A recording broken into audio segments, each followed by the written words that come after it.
Está começando o podcast Política Sem Gravata. Bate-papo sem formalidades, mas com muita história de lideranças políticas de Santa Catarina. Olá, eu sou Lucas Colombo e está chegando agora Política Sem Gravata. Aqui nos estúdios do Portal Litoral Sul, estamos recebendo hoje Nicola Martins, vereador de primeiro mandato aqui da Câmara de Vereadores de Criciúma, filho do seu Edemilson Martins, da Cirlei Hilário Martins, professor do curso de administração da Unesc, consultor em gestão pública, formado em administração pública e jornalismo, com especialização em gestão de municípios e jornalismo político. Cursa agora também o mestrado em desenvolvimento socioeconômico. Foi presidente da Fundação Municipal de Esportes de Criciúma entre 2018 e 2020. Também atuou na Câmara dos Deputados, como assessor entre 2014 e 2018. Para começar essa entrevista aqui nos nossos estúdios, Nicola, a primeira pergunta que a gente sempre inicia é: como foi esse início? Como é que foi essa paixão pela política na tua vida?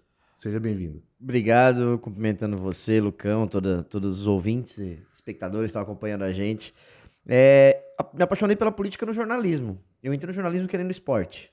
Acho que a grande maioria da galera que entra no jornalismo... Já quer começar no campo, né? Entra no esporte e tal.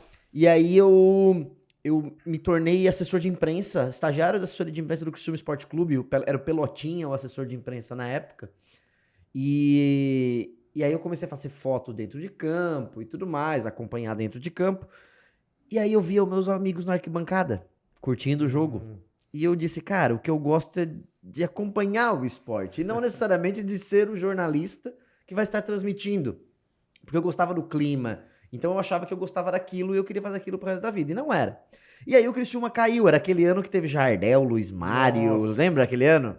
E aí o Criciúma caiu pra Série C. Sim. E aí o João Paulo Messer me chama pra produzir o programa dele, porque quem produzia tava saindo, não lembro quem era, e aí eu aceito, porque eu ia ser mandado embora, eu sabia disso. Imagina, né? Caiu pra Série C. E aí eu fui pra Rádio Eldorado, e na Rádio Eldorado eu comecei a produzir o programa de João Paulo Messer e eu me apaixonei pelo jornalismo político. Aí foi paixão ali, né? Eu sempre falo isso pro João, porque foi ali que eu me apaixonei pelo jornalismo político. Saí de lá, trabalhei em portal, trabalhei com assessoria de imprensa e tudo mais. E aí eu decidi que eu não queria só reportar, eu queria também fazer. Fazer parte a execução da política pública. Eu gostava de acompanhar a Câmara de Vereadores, eu acompanhei a CPI das lajotas, a Romana, o Douglas Matos indo medir lajota com fita métrica na rua, eu achava aquilo muito massa. E aí eu decidi fazer uma segunda faculdade, eu decidi fazer daí administração pública, fui pra Floripa, continuei trabalhando com jornalismo um tempo, mas depois caí de cabeça na assessoria do Jorginho Melo, hoje governador, e aí foi de vez dentro da política que eu fiquei. Mas foi ali aquele começo. No jornalismo mesmo, migrando do esportivo pro político. E, Nicola, qual foi o sentimento, né? O que te levou a dar essa mudança de chave? De acompanhar os fatos para ser também um feitor dos fatos, né? Ser um líder político hoje, né? Vereador. Como é que foi essa mudança de chave para ti? Assim, eu estava antes aqui, né, entrevistando, fazendo releases e tal, naquele bastidor, e agora eu estou à frente desse processo. Como é que foi isso para ti? É uma construção de vida, porque eu participei de grupo de jovens do Colégio Marista, estudei a vida inteira no Colégio Marista com bolsa, porque a minha mãe dava aula lá, porque senão eu não ia ter condição financeira também para isso.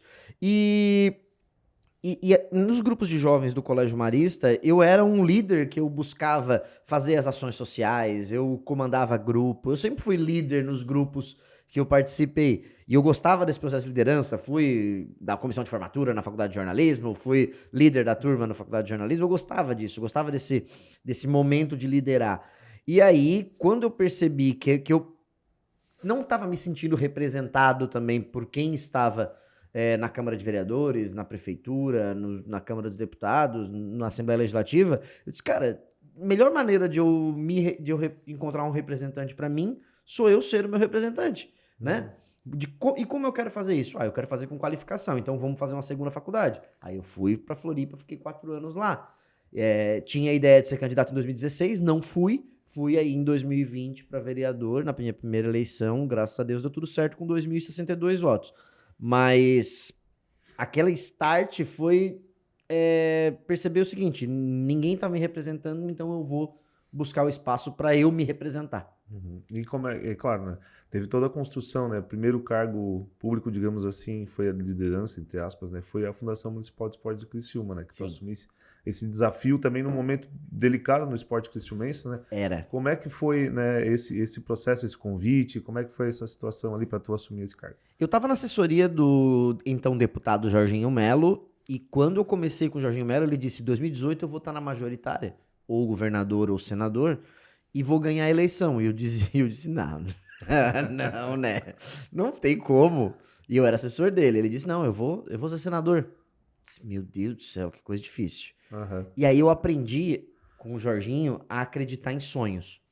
E o Jorginho, ele é um cara que nunca perdeu uma eleição. Uhum. Nunca. Justamente por quê? Porque ele acredita e ele constrói aquele resultado. Ele pega o que ele quer lá no final e traz para o momento atual e diz assim, ó, o que eu preciso fazer para chegar até lá? Uhum. E isso o Jorginho faz muito bem. Quem é que dizia que ele ia ser governador no ano passado? Isso é verdade. Da mesma forma. Ninguém apostava, né? E ele dizia, eu vou ser governador. Eu encontrei ele em maio do ano passado Uhum. e ele disse pra mim assim, ó, eu vou ser governador. Eu disse, o senador, ninguém tá querendo coligar pro senhor. Lembra que o Moisés falou pra ele que Sim. ninguém queria coligar? E é verdade, ninguém queria. Ele assim, ó, eu não preciso de ninguém, eu tenho PL. Sim. Porque naquele momento ele tinha total consciência que só com o bolsonarismo ele iria Ele ia se conseguir. eleger. E conseguiu. Fato. Então, eu tava com o senador Jorginho Melo, em 2018 eu ajudei na eleição dele, o PSDB do prefeito Salvador estava coligado com o PL, porque o vice do Mauro Mariani era o Napoleão Bernardes e o Jorginho estava nessa chapa. E aí, na região, eu coordenei a campanha do Jorginho, e o Salvador coordenava pelo PSDB, me viu trabalhando, viu o trabalho que eu fiz, correria de eleição, de coordenação de campanha. E logo depois da eleição ele me chama e pergunta, Nicolas, o que tu acha do esporte? Eu disse, acho legal, gosto de acompanhar, né? Vou nos jogos do Criciúma, sou sócio. Já fui assessor do Criciúma. Já fui assessor do Criciúma. Ele, não, tu não tá entendendo, eu quero te convidar para ser presidente da Fundação de Esportes. Aí eu disse, primeiro levei um susto, né? Uhum. Aí eu pedi para ele 3 dias para pensar. Ele achou estranho. Depois de 3 dias eu levei para ele um papel e disse, prefeito, ó, eu aceito se a gente puder fazer dessa forma. Eu gostaria de ajustar isso. Ele ficou surpreso. Ele disse que nunca ninguém entregou isso pra ele. Até porque eu tava na assessoria do Jorginho, ele ia pro Senado, eu ia pro Senado junto com ele. Uhum. Se fosse pra ir pra um espaço em que eu não ia ter condições de trabalhar, eu preferia ficar onde eu tava, que eu tava com condições de trabalhar. Então, Sim. deixei muito claro pro prefeito, ó, aceito se for dessa forma. Aí ele topou, né? Aí eu pedi 1 mês. Por quê? Porque eu precisava encerrar as coisas com o Jorginho.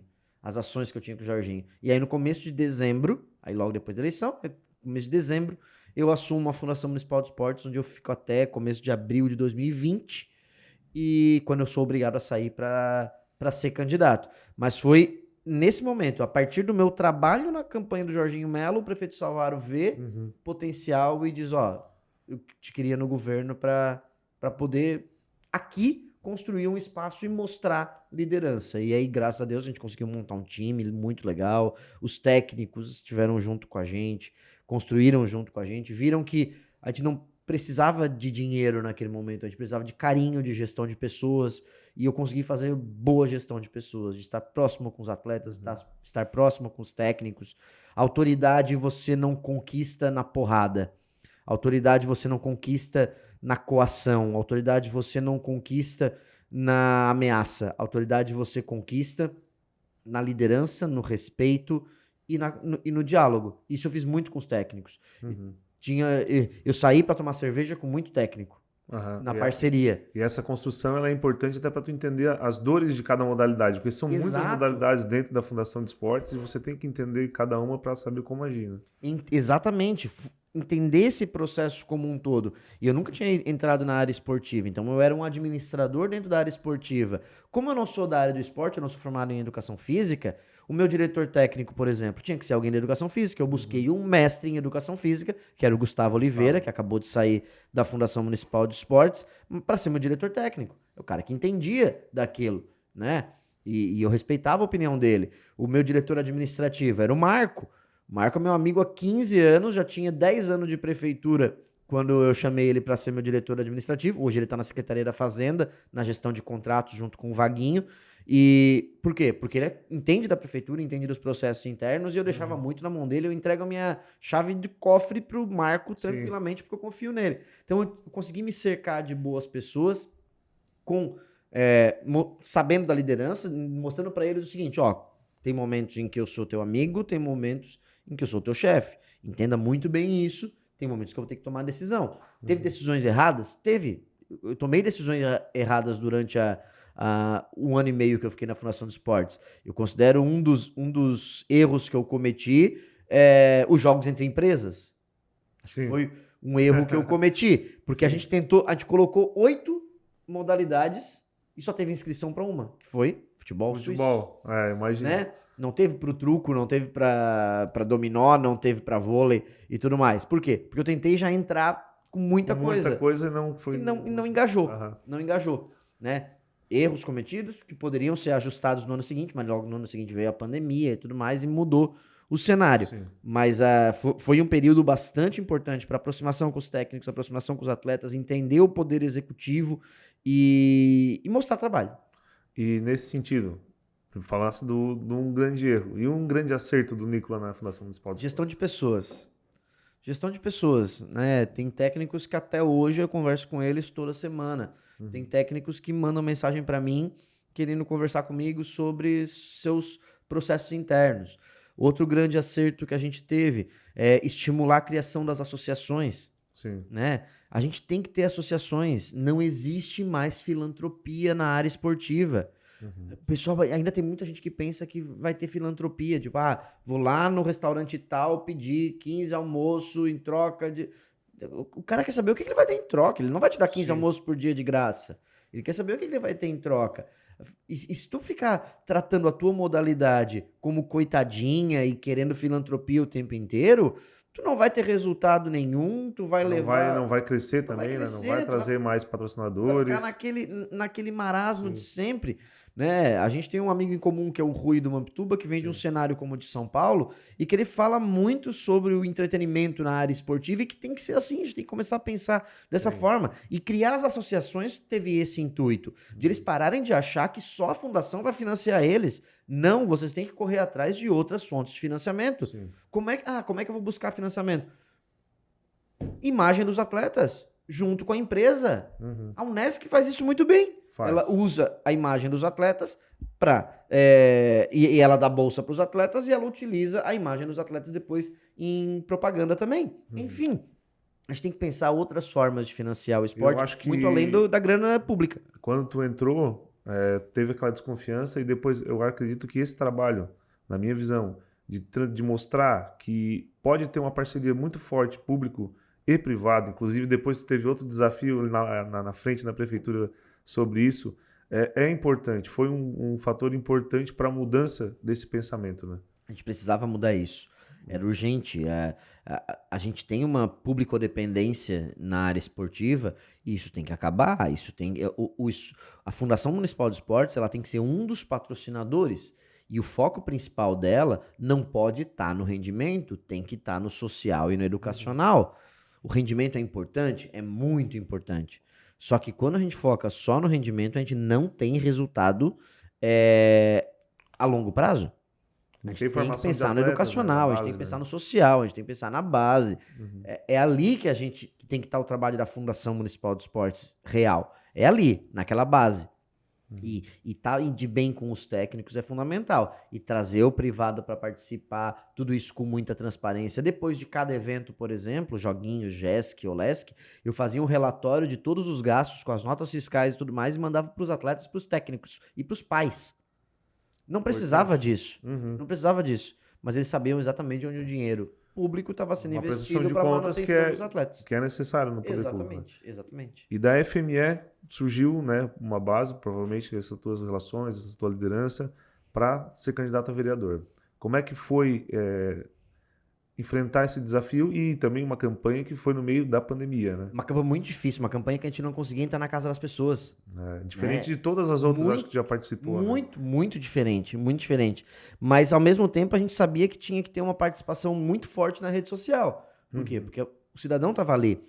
E era uma campanha que tu tinha que saber muito bem qual era o teu nicho. Nós tínhamos 250 candidatos a vereador em Criciúma. Eu acho que foi uma... Que eu Foi me a lembro, maior. foi uma das maiores com o número de candidatos. Foi a maior. Foi a maior da história em número de candidatos a vereador. Por isso que diminuiu muito o número de votos do eleito, por exemplo. A gente tem Sim. vereador eleito com 700 votos. Mas eu fiz 2062. Então era uma campanha muito complicada. E a gente tinha que saber muito bem qual era o nosso nicho. E eu sabia muito bem qual era o meu nicho, que era a região central de Criciúma. Eu tinha que sair do centro com 1.400 votos. Eu fiz no centro 1.412 votos. Então, saber onde tu tem que trabalhar, saber o que tu tem que fazer e buscar esse resultado. E se tu olhar os vereadores eleitos, todos eles têm um nicho muito bem delimitado, muito bem claro qual é o seu nicho, seja ele um bairro, seja ele um setor, seja ele... Enfim, muito bem qual é o seu nicho. E a gente teve um bom resultado, e aí buscando agora, cada vez mais, trabalhar pela região central de Criciúma, pela inovação, pelo esporte, pela transparência, pela desburocratização, esse é o nosso objetivo. E foi uma eleição, a questão também estava numa coligação que tinha um nome de peso, foi uma eleição bem difícil, né? E como é que foi para ti, depois que saiu o resultado, como é que foi essa comemoração, extravasar? Demorou, né? Foi 11 horas da noite, saiu o resultado naquele dia. Cara, a gente já tinha tomado mais cerveja, a gente já tinha feito churrasco, a gente tava esperando o resultado na ansiedade absurda. E o legislativo acho que é uma eleição mais apreensiva de todas, porque ela não depende da coligação, depende do número de votos que tu fez, da tua coligação, quantas cadeiras vai fazer, E todo mundo tem 2, 3 amigos candidatos, ainda mais numa eleição com 250 candidatos, todo mundo conhecia 2, 3, tu não sabia. O cara dizia que ia votar em ti, mas tu não sabia se ia votar em ti. Sim. Porque talvez ele estivesse só querendo, não, beleza, vou votar em ti, tchau. Joga daqui. Mas a conversa foi muito boa, a eleição foi muito gostosa de fazer. E eu, lá no fundo, eu sabia, não, vai dar certo. Eu não imaginava 2.062, eu imaginava de 1.500 a 1.700. Porque eu sabia que ia diminuir o número de votos. Mas fiquei muito feliz com 2.062, porque só 6 candidatos passaram de 2.000. Foi. Só 6. Foi muito pouco de 250. Até porque a abstenção também foi alta, né? Exatamente. E isso trouxe uma honra absurda, assim, sabe? Eu sou muito honrado aos 2062. E aí, depois disso, comemorar, aproveitar e preparar, porque foi 15 de novembro a eleição. Tinha 1 mês e meio só até a posse. E aí, depois disso, trabalhar um monte. E até aqui, qual foi o teu grande... Eu vi que tu aprovou o projeto agora da parceria pública e privada, regulamentando. Patrocínio de eventos, sim. Como é que tá o trabalho do Nicola na Câmara de Vereadores? O meu primeiro ano, eu admito que eu fiquei muito preso na liderança de governo. Eu fui líder do governo, o prefeito me chamou. Na verdade, o prefeito me convidou para ser secretário de educação e eu neguei. E aí depois ele me convidou para ser líder do governo, aí eu não tinha como negar, né? Sim. Aceitei a missão. O primeiro ano foi muito difícil, porque foi um ano de encontrar o tom, de encontrar... Foi muito difícil. Meu primeiro ano eu concordo. Acostumar a ser vereador, né? Tudo isso. Eu entendo que o meu primeiro ano foi ruim. Teve pontos positivos? Sim, mas eu entendo que o primeiro ano ele não foi positivo. O segundo ano, eu já consegui fazer bons projetos, já consegui encaminhar as concessões no período que eu estive na prefeitura, mas já era algo que eu já estava defendendo. A lei do 5G, que a gente fez o movimento dos 12 municípios da ANREC no segundo ano. O QR Code a gente aprovou no segundo ano também. Hoje não precisa mais ter o Código de Defesa do Consumidor, os alvarás tudo pendurado na parede, pode ter só um QR Code que leve para um Google Drive, um Dropbox, onde vai estar tudo lá. Nós conseguimos boas ações no segundo ano, mas principalmente de articulação. A gente conseguiu boas articulações a nível estadual, conseguimos boas articulações a nível regional. E esse meu terceiro ano é o ano que eu estou mais feliz. Eu acho que eu estou fazendo um mandato gostoso, que eu estou feliz, eu estou leve, eu não estou na liderança de governo, eu estou fazendo os meus projetos, eu estou encaminhando as minhas situações. Já tive 2 projetos aprovados nesse ano. O primeiro projeto, o Estatuto da Desburocratização, que já foi sancionado pelo prefeito, que acaba com aquela obrigatoriedade de apresentar 40 vezes o mesmo documento para a prefeitura. E agora, nessa semana, a gente aprovou o patrocínio de eventos, também a possibilidade de patrocinar eventos na prefeitura, regrando isso, estruturando isso, quermesse, festa de etnias, feira do livro e tudo mais.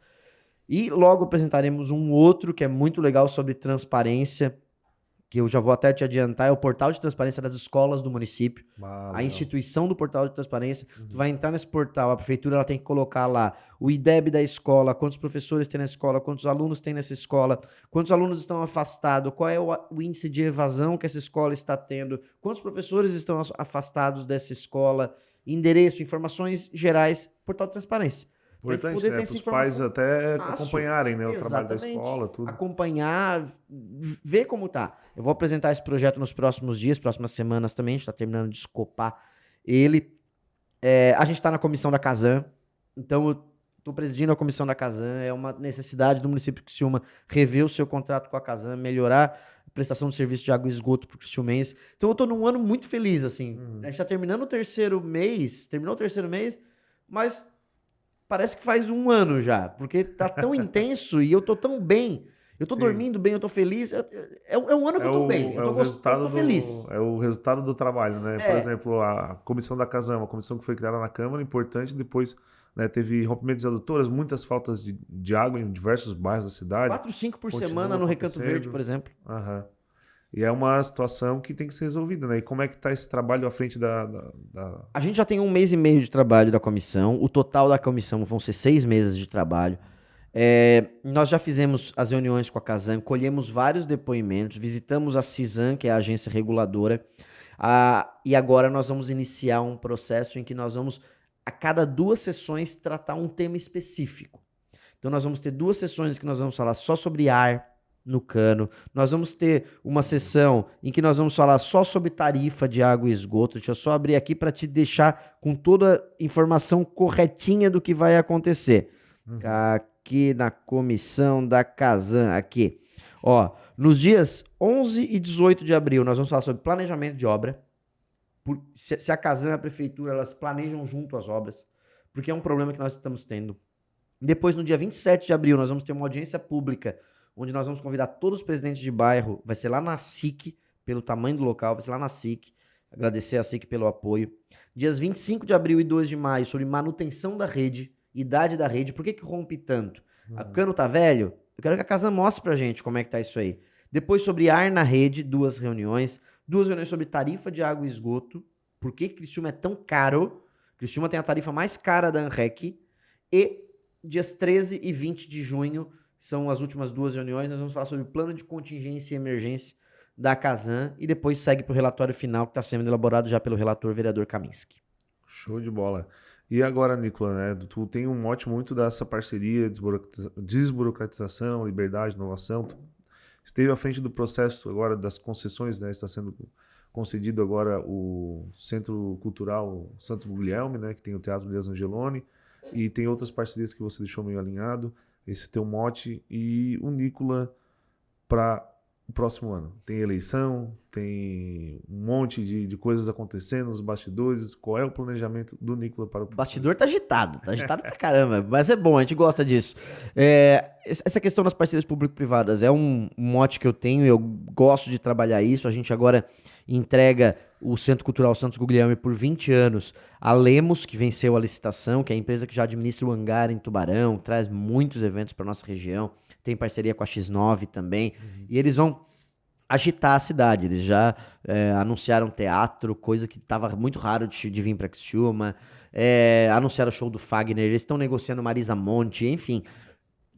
A Criciúma volta a estar no cenário do teatro e no cenário musical, por conta de uma parceria público-privada. A gente entrega o Centro Cultural para eles por 20 anos, eles vão pagar cerca de R$1.900.000 em 20 anos para a prefeitura, por administrar o local, e vão ter cerca de 3 a 4 milhões em obras a serem realizadas naquele prédio.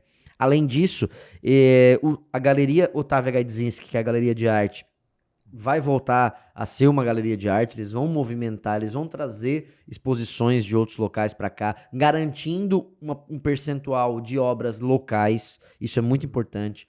O Teatro Elias Angeloni vai receber esses eventos, mas ele vai continuar recebendo as aulas de teatro da Fundação Cultural, ainda vão acontecer ali durante a semana de manhã, né? A prefeitura vai poder continuar utilizando o espaço para suas grandes reuniões, para as grandes sessões solenes da Câmara de Vereadores, vão poder continuar sendo utilizada, claro, com alguma limitação, né? Porque o privado tem esse seu objetivo. Sim. E aquele espaço onde hoje está a Biblioteca Municipal Dona Tila Borba, a biblioteca segue aqui para o Centro Cultural Jorge Zanata, e aquele espaço vai ficar disponível para a empresa vencedora, que é a Lemos, montar ali um pub, um bar, alguma coisa que possa movimentar a região também. Eu estive em São Paulo no final do ano passado e eu fui num bar que fica embaixo do Teatro Municipal, que é sensacional. Eu esqueci o nome do bar agora. Mas ele fica embaixo do Teatro Municipal. Ele é do Facundo Guerra, que é um grande agitador cultural da noite paulistana. Cara, é um bar que fica no porão do Teatro Municipal.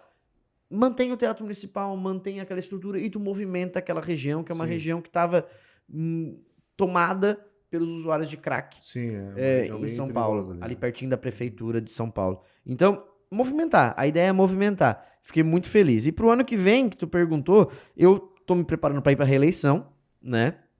Tô no primeiro mandato. Eu sempre defendi que no máximo 2 mandatos. Eu acho que tu não tem o que fazer no 9º ano que tu não fez em 8 anteriores. Mas é uma opinião muito pessoal. Então eu tô me preparando para um 2º mandato.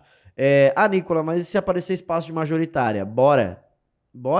Eu tô aqui pra ir pra guerra. Pra ir pro combate. Pra ir pro combate. Não tem problema nenhum. Eu vou pra cima mesmo. Não tem problema com isso. Se for uma construção legal, se for um projeto interessante, tem umas propostas partidárias.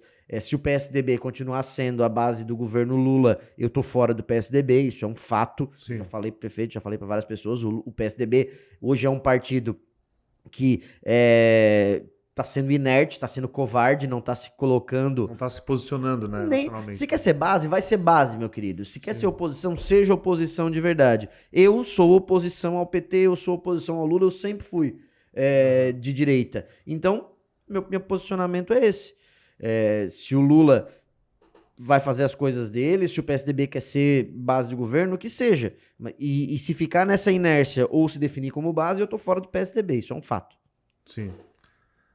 Um fato que pode acontecer daqui a pouco, né? Março de 2024 é o momento que nós temos para troca de partido. Então nós temos um ano ainda para avaliar o que vai ser o PSDB e se continuar nessa posição de inércia, a gente tem um ano para definir para qual partido vai. Mas eu estou me preparando para ir para a reeleição, mas se houver espaço de majoritária, não tem problema nenhum. É uma questão de construção, mas hoje é reeleição. Reeleição. E tu sonha, hoje é reeleição, tu falou que se tiver espaço na majoritária e tal, algum dia ser prefeito ou ir para a área executiva? Sim, eu sonho em ser prefeito de Criciúma. Eu amo a minha cidade, eu nasci aqui, eu cresci aqui, eu conheço essa cidade, eu estudo essa cidade, eu estudo os problemas, políticas públicas.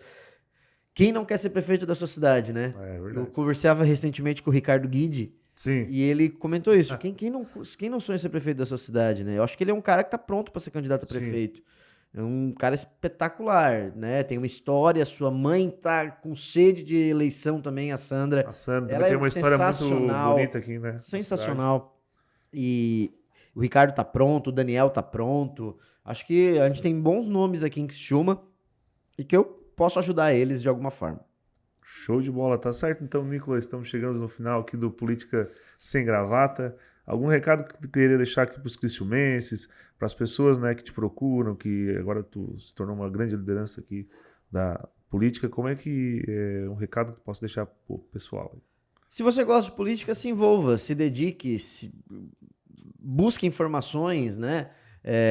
Acompanhe a vida dos vereadores, acompanhe de todos, dos 17 vereadores. E o meu tá lá, o @Nicola Martins, é só seguir e a gente vai lá, discute, debate, troca ideias e constrói uma Criciúma melhor. Obrigado, fico sempre à disposição. Você acompanhou o podcast Política Sem Gravata. Apresentação, eu, Lucas Colombo, com trabalhos técnicos de Jonathan Vitor. Portal Litoral Sul, informação que transforma.